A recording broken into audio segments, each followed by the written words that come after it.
rushed to suspend their funding of UNRWA based on mere allegations that were not fully proven, yet did nothing with regards to the clear findings of the ICJ. The amount of hypocrisy is incomprehensible, and the level of racism involved for such hypocrisy is appalling. And now some politicians claim that their patience with Israel is ending, and we say, nothing can wash the blood from your hands. That was the celebrated Easter Sunday. Palestinians face severe restrictions on entering the Old City in Jerusalem. Palestinian Christians from the occupied West Bank were prevented from reaching Jerusalem for Good Friday to walk the Via Dolorosa, the path Jesus is said to have followed on the way to his crucifixion more than 2,000 years ago. Even before October, Palestinian Christians had to seek permission to visit the Old City. In Bethlehem, where Jesus was born, the wall separating Israel from the West Bank cuts through the city, largely empty of tourists this weekend. The Reverend Mourir, who is the pastor at the Evangelical Lutheran Christmas Church in Bethlehem, participated in Easter Vigil for Gaza on Saturday. This is some of what he said. Today we have entered a new phase of the war of genocide, in which the people of Gaza are being killed by hunger, thirst, and disease. They are starved to death. It is a slow death. They are hanging between heaven and earth, dying slowly while the world is watching. They have no form or majesty that we should look at them, from whom men hide their faces.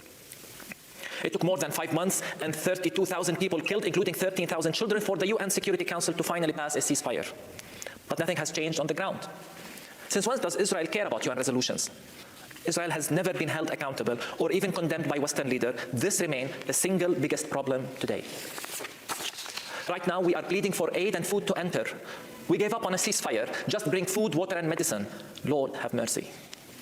Friends, a genocide has been normalized. And as people of faith, if we truly claim to follow a crucified Savior, we can never be okay with this. We should never accept the normalization of a genocide. We should never be okay with children dying from starvation, not because of drought or famine, but starvation, man-made catastrophe, because of the empire.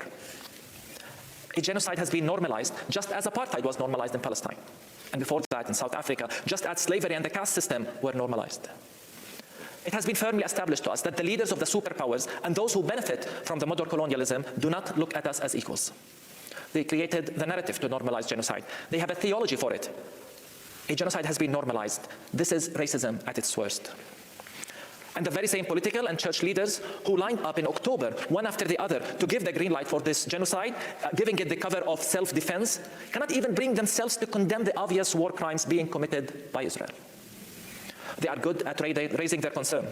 They make statements that they are troubled by the killing of our children. We're sorry that the killing of our children by your weapons actually troubled you. They want to convince us that they actually care. So they raise funds, they are silent during the genocide, and then show up afterwards with charity to say that they care. Can we really accept this? Many countries rushed to suspend their funding of UNRWA, did nothing with regards to the clear findings of the ICJ. The amount of hypocrisy is incomprehensible, and the level of racism, nothing can wash the blood from your hands.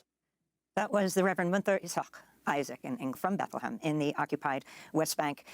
Reverend Isaac, thank you for joining Democracy Now! Again. You joined us at Christmas time after you'd made that famous Christ in the Rubble. I'm wondering if you can share a description of what's happening in Bethlehem today in the occupied West Bank, and also talk about what happened on Good Friday. Thank you for having me. Bethlehem, like the rest of Palestinian cities in the West Bank, continue to be almost completely isolated since the war began. And when I say isolated, I'm not just referring to the fact that we cannot go to Jerusalem, but even a trip to other Palestinian towns and cities right now is a big hassle. It's a risky trip because of the potential of settler violence on the roads that Israel control between all the Palestinian towns and cities, and the delays that the checkpoints are causing. Sometimes you could wait up to 2 to 3 hours just on the checkpoint with no movement. It's all part of intimidation and control.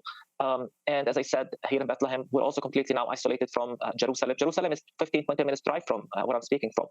Jerusalem, we used to be considered like another neighborhood in Jerusalem, like two twin cities. But right now, for the first time in history, we are completely isolated as Bethlehem and Jerusalem. And again, if you could talk about what happened on Good Friday.